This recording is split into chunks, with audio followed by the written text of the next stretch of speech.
আজ আমরা দেখছি যারা দেশের মানুষকে বিভ্রান্ত করতে চাচ্ছে, জুলাই সনদ নিয়ে বিভ্রান্ত করতে চাচ্ছে, প্রিয় ভাই বোনেরা, তারা তো এই দেশের স্বাধীনতাতেই বিশ্বাস করেনি, এই দেশের অস্তিত্বেই তারা বিশ্বাস করেনি। প্রিয় ভাই বোনেরা, যেই দেশের অস্তিত্বেই তারা বিশ্বাস করে না, তাদেরকে কি বিশ্বাস করা যায়?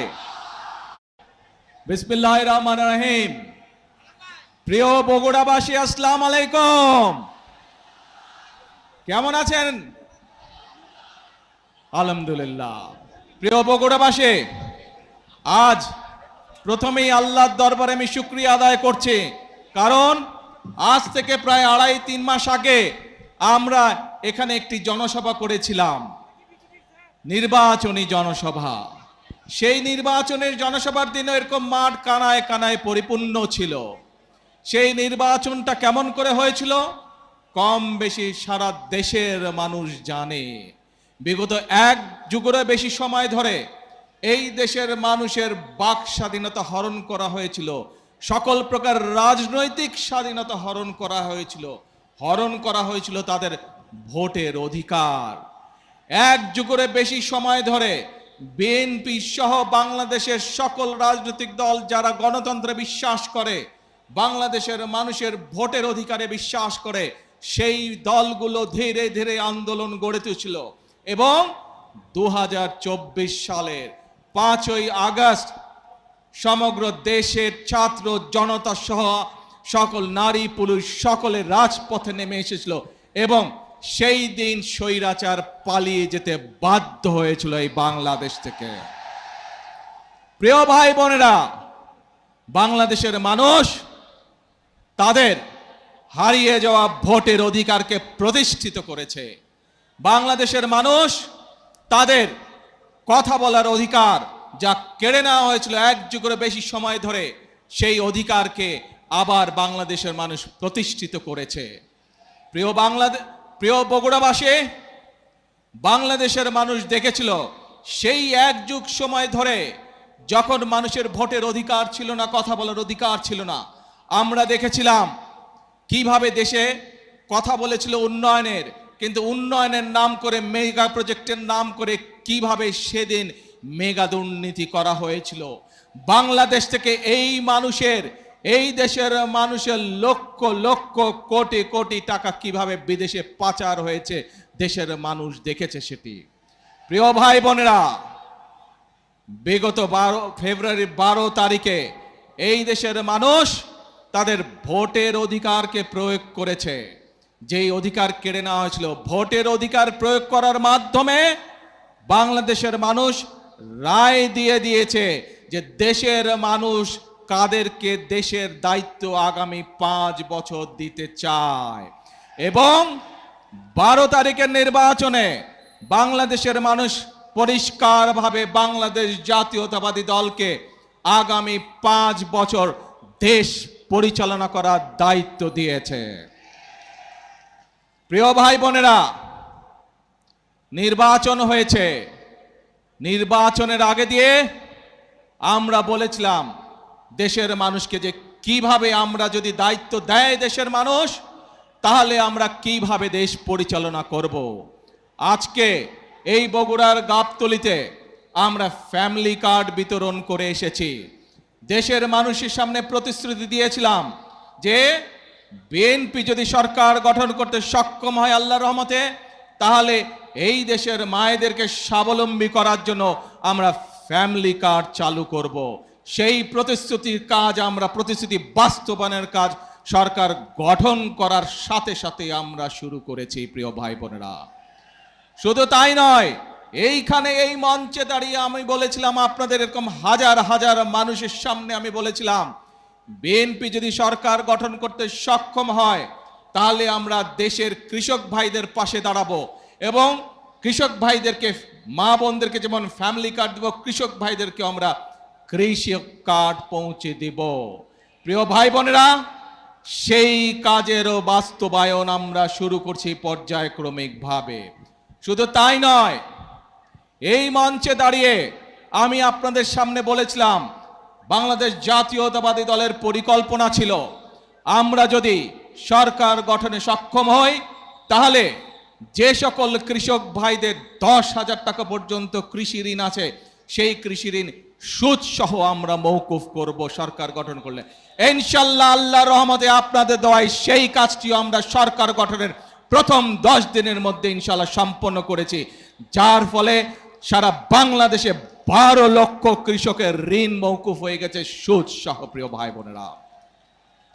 ভাই বোনেরা, এই যে পাশে বায়তুল হাফিজ জামে মসজিদ, আমরা এই মঞ্চে দাঁড়িয়ে আমি আপনাদের সামনে বলেছিলাম, বাংলাদেশ জাতীয়তাবাদী দল বাংলাদেশের মানুষের কাছে প্রতিশ্রুতি দিয়েছে যে সরকার গঠন করতে আমরা সক্ষম হলে পরে এই যে মসজিদ বলেন, এতিমখানা বলেন, এখানে ইমাম সাহেব আছেন, মুয়াজ্জিন সাহেব আছেন, খতিব সাহেব আছেন সহ অন্য ধর্মের যে ধর্মীয় গুরুরা আছেন, তাদের জন্য আমরা সরকারের পক্ষ থেকে সম্মানের ব্যবস্থা করব, যাতে এই মানুষগুলো একটু আত্মসম্মান নিয়ে বেঁচে থাকতে পারে।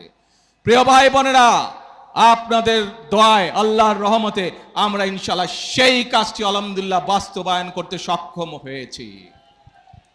প্রিয় ভাই বোনেরা, আপনাদেরকে আমরা বলেছিলাম, দেশের মানুষকে বলেছিলাম যে আমরা এই বগুড়ার সন্তান শহীদ রাষ্ট্রপতি জিয়াউর রহমান, তার একটি বিখ্যাত কর্মসূচি খাল খনন কর্মসূচি আমরা শুরু করব। কারণ আমরা দেখেছি বর্ষার সময় যে খালগুলো, নদীগুলো ভরাট হয়ে যাওয়ার কারণে কিভাবে বর্ষার সময় অনেক এলাকা প্লাবিত হয়, কিভাবে গ্রামের মানুষ, শহরের মানুষ সকলে কষ্ট পায়, সম্পদ নষ্ট হয়, গবাদি পশু নষ্ট হয়, ফসল নষ্ট হয়।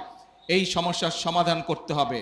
আমরা দেখেছি কিভাবে গ্রামের বিভিন্ন জায়গায়, এমনকি বর্ষার সময় অনেক জায়গায় খরা চলে, মানুষ পানি পায় না, কারণ খালগুলো সব ভরাট বা বন্ধ হয়ে গিয়েছিল, নদীগুলো ভরাট হয়ে গেছিল। আমরা সেজন্য বলেছিলাম ইনশাল্লাহ আগামী 5 বছর আমরা 20,000 কিলোমিটার খাল খনন করব। আপনাদের কাছে যে প্রতিশ্রুতি দিয়েছিলাম, সেই খাল কাটার প্রতিশ্রুতির কাজও আমরা বাস্তবায়ন করেছি, সেই কাজও আমরা শুরু করেছি। প্রিয় ভাই বোনেরা, বিএনপি আপনাদেরকে যে কথা দিয়েছিল, পর্যায়ক্রমিকভাবে আমরা প্রত্যেকটি কাজ শুরু করেছি। যে কটি পরিকল্পনার কথা, যে কটি কাজের কথা আপনাদের সামনে তুলে ধরলাম, যে কাজগুলো আমরা শুরু করেছি, এই প্রত্যেকটি কাজের সাথে এই দেশের খেটে খাওয়া মানুষের সম্পর্ক। এই কাজগুলো যাতে আমরা বাস্তবায়ন করতে পারি, তাহলে এই দেশের খেটে খাওয়া মানুষ উপকৃত হবে। তাই কি মনে করেন আপনারা? ফ্যামিলি কার্ড, কৃষক কার্ড, ইমাম মুয়াজ্জিন সাহেবদের সম্মানী সহ খাল খনন কর্মসূচি, বৃক্ষরোপণ, এই কাজগুলো যদি আমরা করতে পারি, তাহলে কি বাংলাদেশের সাধারণ মানুষ, খেটে খাওয়া মানুষ উপকৃত হবে না? শুধু তাই নয় প্রিয় ভাই বোনেরা, আরেকটি কথা আপনাদেরকে বলতে চাই। সরকার গঠন করার সাথে সাথে আমরা খোঁজ করার চেষ্টা করেছি বিভিন্ন বিদেশে, যে সকল দেশে বাংলাদেশ থেকে জনরপ্তানি হয়, এইরকম দেশগুলোতে আমরা কাজ শুরু করেছি যে কিভাবে বাংলাদেশের মানুষকে অল্প খরচে আমরা বিদেশে চাকরির সংস্থান করতে পারি। ইনশাআল্লাহ শীঘ্রই আপনাদেরকে, বাংলাদেশের মানুষকে আমরা সুখবর দেব, স্বল্প খরচে দেশের মানুষ, দেশের তরুণ সমাজ বিদেশে চাকরি নিয়ে যেতে পারবে, কর্মসংস্থানের ব্যবস্থা করে যেতে পারবে। এখন প্রিয় ভাই বোনেরা, 5ই আগস্ট সকলের মনে আছে, 2024 সালে 5ই আগস্ট এই দেশ থেকে স্বৈরাচার বিদায় হয়েছে। তার আগের একটি ঘটনা আপনাদের সামনে তুলে ধরি। 2016 সাল, দেশনেত্রী খালেদা জিয়া সমগ্র জাতির সামনে 2030 ভিশন দিলেন, অর্থাৎ 2030 সাল পর্যন্ত বিএনপি দেশকে কিভাবে সাজাতে চায়। শুধু তাই নয়, একই সাথে উনি দেশের মানুষের সামনে বিভিন্ন বিষয় সংস্কার প্রস্তাব উপস্থাপন করলেন।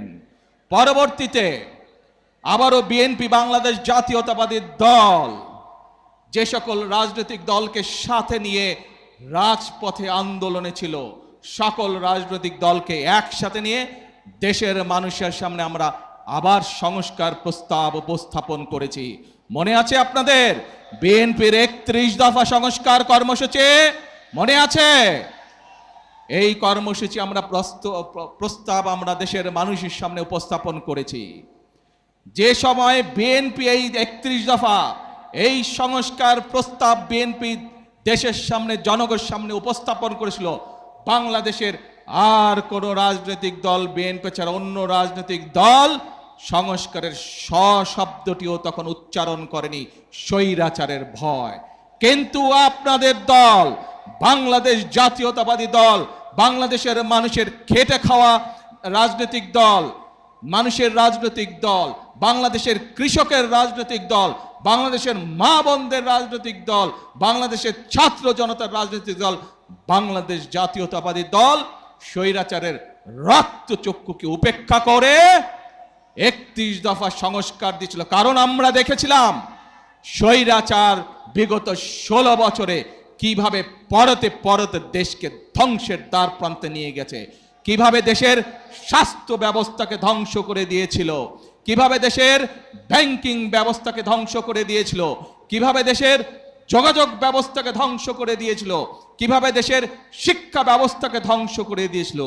কিছু মেগা প্রজেক্ট করে দুর্নীতি করেছে, এর বাইরে কিছু করেনি। এখন প্রিয় ভাই বোনেরা, 5 তারিখের স্বৈরাচার পালিয়ে যাবার পরে যে অন্তর্বর্তীকালীন সরকার আসলো, সেই অন্তর্বর্তীকালীন সরকার এসে সংস্কার কমিশন গঠন করলো। সেই সংস্কার কমিশনে আপনাদের পক্ষ থেকে, জনগণের পক্ষ থেকে বাংলাদেশ জাতীয়তাবাদী দল তার মতামত উপস্থাপন করেছে। আমরা সব সময় বলি, আমরা যা করব স্বচ্ছভাবে করব, কোনো লুকোচুরি নেই। আমরা আমাদের প্রস্তাবনা সেই অন্তর্বর্তীকালীন সরকারের সংস্কার কমিশনে উপস্থাপন করেছি। হ্যাঁ, গণতন্ত্রতে মতের পার্থক্য থাকবে, সব কিছুতে যে আমি এগ্রি করব, একমত পোষণ করব, এমন কোনো কথা নাই।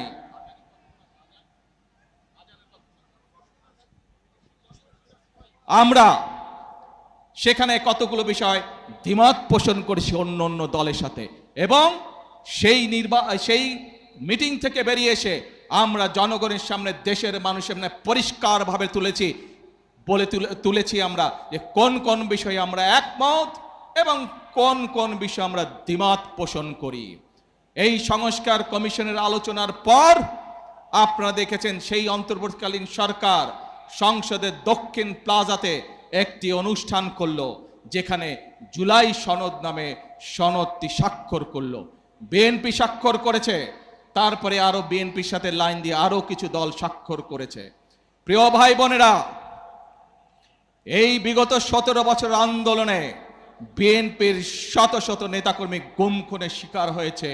বিএনপির লক্ষ লক্ষ অর্ধ কোটি নেতাকর্মী গায়েবী মামলায় নির্যাতিত হয়েছে। আজ এই হাজারো মানুষের সামনে দাঁড়িয়ে, এই মিডিয়ার সামনে পরিষ্কারভাবে আমি আবারও বলে দিতে চাই, সংসদের দক্ষিণ প্লাজায় দাঁড়িয়ে বাংলাদেশ জাতীয়তাবাদী দল যে জুলাই সনদে সই করে এসেছে, সেই জুলাই সনদের প্রত্যেকটি শব্দ, প্রত্যেকটি অক্ষর আমরা ইনশাআল্লাহ এক এক করে বাস্তবায়ন করব।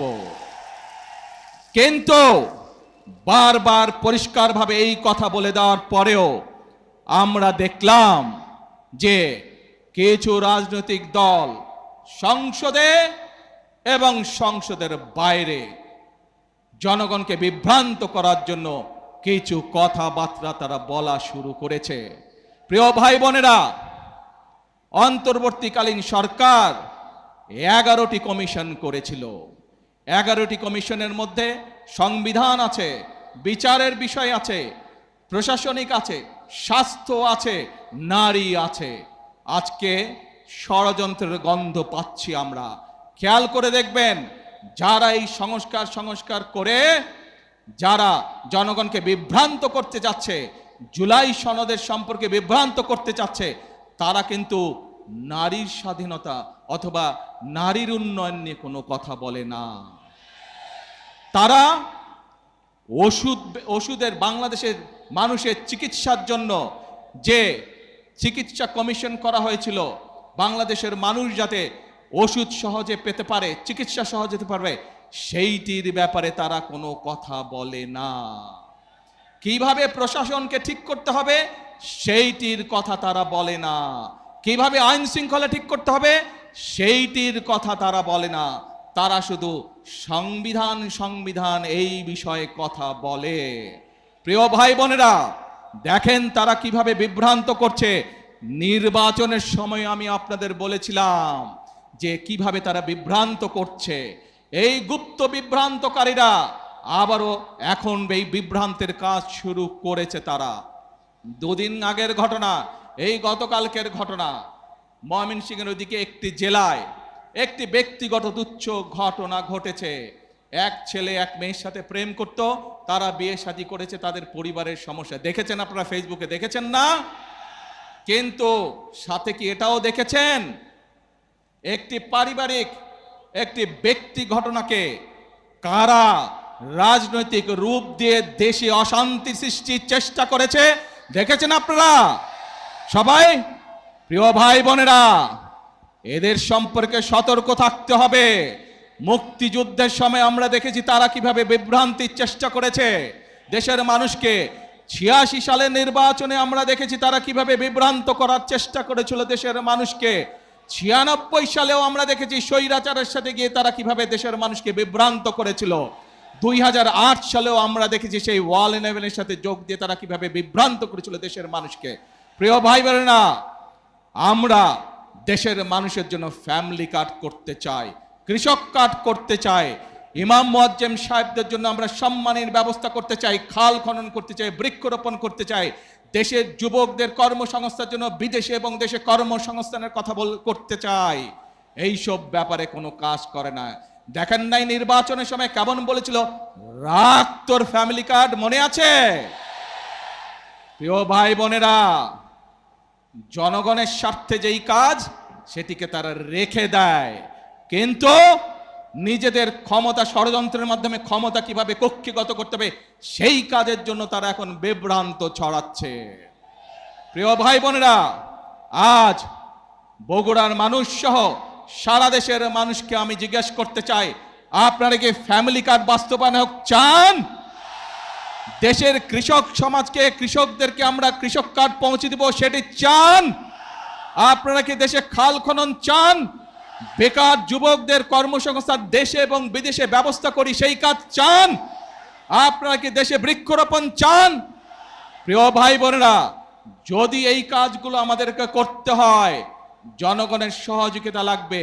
যদি এই কাজগুলো আমাদেরকে বাস্তবায়ন করতে হয় এই ষড়যন্ত্রকারীদের বিরুদ্ধে আপনাদেরকে সজাগ এবং সতর্ক থাকতে হবে। কারণ তাদের অতীত ইতিহাস বলে দেয় যে কতবার দেশ স্বাধীনের পরে, দেশ স্বাধীনের আগের শুরু থেকে তারা কতবার চেষ্টা করেছে দেশের মানুষকে বিভ্রান্ত করতে। প্রিয় ভাই বোনেরা, এই দলের প্রতিষ্ঠাতা শহীদ রাষ্ট্রপতি জিয়াউর রহমান বগুড়ার সন্তান, দেশের স্বাধীনতার ডাক দিয়েছিলেন 1971 সালে। আজ আমরা দেখছি যারা দেশের মানুষকে বিভ্রান্ত করতে চাচ্ছে, জুলাই সনদ নিয়ে বিভ্রান্ত করতে চাচ্ছে, প্রিয় ভাই বোনেরা, তারা তো এই দেশের স্বাধীনতাতেই বিশ্বাস করেনি, এই দেশের অস্তিত্বেই তারা বিশ্বাস করেনি। প্রিয় ভাই বোনেরা, যেই দেশের অস্তিত্বেই তারা বিশ্বাস করে না, তাদেরকে কি বিশ্বাস করা যায়? তাদেরকে বিশ্বাস করা যায় না। যেহেতু তাদেরকে বিশ্বাস করা যায় না, প্রিয় ভাই বোনেরা, বাংলাদেশের মানুষ বিগত 12 তারিখের নির্বাচনে ম্যান্ডেট দিয়েছে বিএনপিকে আগামী 5 বছর রাষ্ট্র পরিচালনা করার জন্য। কারণ আমি যেই পরিকল্পনার কথাগুলো আপনাদের সামনে তুলে ধরেছি, এর সাথে আরো যে করে পরিকল্পনা আছে, যেই 31 দফা আমরা মানুষের সামনে দিয়েছি, যেই জুলাই সনদে আমরা সই করে এসেছি সংসদের দক্ষিণ প্লাজায়, দেশের মানুষ ম্যান্ডেট দিয়েছে সেই জুলাই সনদ বাস্তবায়ন করার জন্য। কোনো বিভ্রান্তিকর পরিস্থিতিতে আমরা পা দেব না। বাংলাদেশের মানুষ ম্যান্ডেট দিয়েছে যেই সকল রাজনৈতিক প্রতিশ্রুতি দেশের মানুষের জীবনযাত্রার মান উন্নয়নের জন্য আমরা মানুষকে প্রতিশ্রুতি দিয়েছি, বাংলাদেশের মানুষ আমাদেরকে ম্যান্ডেট দিয়েছিল সেই কাজগুলো বাস্তবায়ন করার জন্য। ঠিক ইনশাআল্লাহ। প্রিয় ভাই বোনেরা, আমি আপনাদেরই ভাই, আমি আপনাদেরই সন্তান। আজ যে পরিকল্পনাগুলো বিএনপি নির্বাচনের আগে আপনাদের দিয়েছে, যেই পরিকল্পনাগুলো আমরা বাস্তবায়নের কাজ শুরু করেছি, এই কাজগুলো আপনাদের সন্তান হিসেবে, বগুড়ার সন্তান হিসেবে যদি আমি করতে পারি, তাহলে নিশ্চয়ই আপনাদের গৌরব বৃদ্ধি পাবে, বগুড়ার প্রতিটি মানুষের গৌরব বৃদ্ধি পাবে। আজ আমি আপনাদের মুরব্বী সহ সকলের, মা বোন সহ সকলের দোয়া যেমন চাই, আমি আপনাদের সমর্থন তেমন চাই, এবং আপনাদের মাধ্যমে, মিডিয়ার মাধ্যমে সারা বাংলাদেশের সমর্থন চাই। যারা দেশে গোলযোগ সৃষ্টির আবার পায় তারা করছে, ঠিক যেভাবে পালিয়ে যাওয়া স্বৈরাচার বলেছিল, দেশনেত্রী খালেদা জিয়া যখন দেশ পরিচালনার দায়িত্বে পেলেন, স্বৈরাচার বলেছিল 1 মিনিটও শান্তিতে থাকতে দিব না, মনে আছে? সেই একই ভূত কিন্তু আবার এদের উপরেও সাওয়ার করেছে। দেখেন কেমন আন্দোলন আন্দোলন কথা বলে, আর ব্যক্তি ঘটনাকে কিভাবে রাজনৈতিক রূপ দিতে চায়, ঠিক দিনাজপুরের ইয়াসমিনের ঘটনার মতন, যে ওই ঘটনাকে রাজনৈতিক রূপ দিয়ে দেশে অশান্তি তৈরি করা হয়েছিল। 172 দিনের হরতাল ডাকা হয়েছিল, মনে আছে নিশ্চয়ই আপনাদের। আসুন, আজ সময় হয়েছে, মানুষ ম্যান্ডেট দিয়েছে বিএনপিকে তাদের পরিকল্পনা বাস্তবায়ন করার জন্য। মানুষ ম্যান্ডেট দিয়েছে বিএনপিকে যেই জুলাই সনদে বিএনপি স্বাক্ষর করছে সেই জুলাই সনদ বাস্তবায়ন করার জন্য। কাজেই যার ম্যান্ডেট বাংলাদেশের জনগণ আমাদেরকে দিয়েছে, যেই প্রতিশ্রুতি জনগণকে আমরা দিয়েছি, আসুন আল্লাহর রহমতে আজকে এই মিটিংয়ে আমরা প্রতিশ্রুতি, শপথ গ্রহণ করতে চাই। প্রত্যেকটি সেই শপথ হবে, প্রত্যেকটি প্রতিশ্রুতি ইনশাল্লাহ যাতে আমরা বাস্তবায়ন করতে পারি, প্রত্যেকটি প্রতিশ্রুতি আমরা বাস্তবায়ন করব। প্রিয় ভাই বোনেরা, বগুড়া সিরাজগঞ্জ থেকে বগুড়া রেল লাইন, এইটি বগুড়ার মানুষের একটি অন্যতম প্রধান দাবি। ইনশাল্লাহ শীঘ্র এই কাজ আমরা শুরু করব। প্রিয় ভাই বোনেরা, বগুড়া সহ আশেপাশের অনেকগুলো অঞ্চল কৃষি প্রধান অঞ্চল। আমরা চাই আমাদের কৃষিজাত পণ্য দেশে যেমন থাকবে, বিদেশেও রফতানি হবে। আমি এর মধ্যেই কাজ শুরু করেছি, কিভাবে এই যে আমাদের এয়ারপোর্টটি আছে, এখানে কার্গো প্লেন কিভাবে আসতে পারে এবং আমাদের উৎপাদিত কৃষিজাত পণ্য আমরা বিদেশে রফতানি করতে পারি। শুধু তাই নয় প্রিয় ভাই বোনেরা, ইনশাআল্লাহ শীঘ্র আমি কাজ শুরু করব কিভাবে যে বগুড়া বিশ্ববিদ্যালয়, সেখানে কৃষি প্রকৌশলী সহ চিকিৎসা, এই বিষয়গুলোকে কিভাবে আমরা এখানে ইনক্লুড করে বিশ্ববিদ্যালয়ের কাজ শুরু করতে পারি, শীঘ্র ইনশাআল্লাহ সেই কাজ শুরু করব। প্রিয় ভাই বোনেরা, এই সকল কাজ আমি তখনই করতে পারবো যখন আপনারা আমার হাতকে শক্তিশালী করবেন। আজকে এই মিটিংয়ে আসুন সেই কথা আমি ফিরে যাব। এই দেশ শহীদ জিয়া যুদ্ধ করে স্বাধীনতার ডাক দিয়ে যুদ্ধ করে স্বাধীন করেছিলেন। এই দেশ বাংলাদেশের গণতান্ত্রিকামী মানুষের দেশ। এই দেশ যারা 1971 সালের স্বাধীনতায় বিশ্বাস করে, তাদের দেশ এই বাংলাদেশ। কাজে আসুন আমরা সেই কাজ করব, অর্থাৎ করব কাজ, গর্ব দেশ, সবার আগে বাংলাদেশ। আল্লাহ হাফেজ। বাংলাদেশ জিন্দাবাদ, বাংলাদেশ জাতীয়তাবাদী দল জিন্দাবাদ।